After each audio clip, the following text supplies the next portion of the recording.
وبركاته. بسم الله الرحمن الرحیم.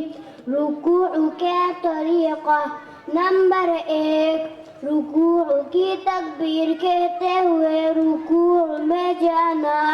نمبر 2، رکوع میں دونوں ہاتھوں سے گھٹنوں کو پکڑنا. نمبر 3، گھٹنوں کو پکڑنے میں انگلیوں کو کھلا رکھنا. نمبر 4، پنڈلیوں کو سیدھا رکھنا. نمبر 5، پیٹھ کو بالکل سیدھا رکھنا.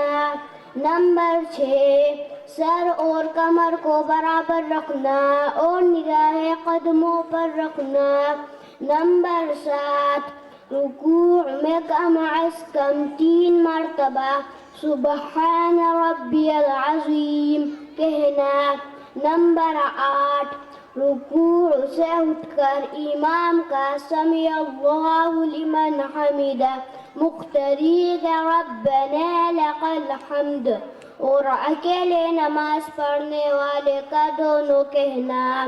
نمبر 9، رکوع سے اٹھ کر اطمینان سے بالکل سیدھا کھڑا ہونا.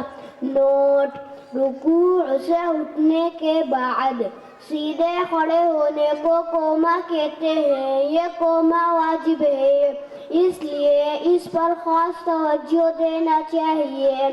سجدے میں جانے کا طریقہ. نمبر 1، تکبیر کہتے ہوئے سجدے میں جانا. نمبر 2، سجدے میں جاتے وقت سر اور سینے کو نہ جھکانا بلکہ سیدھا رکھنا.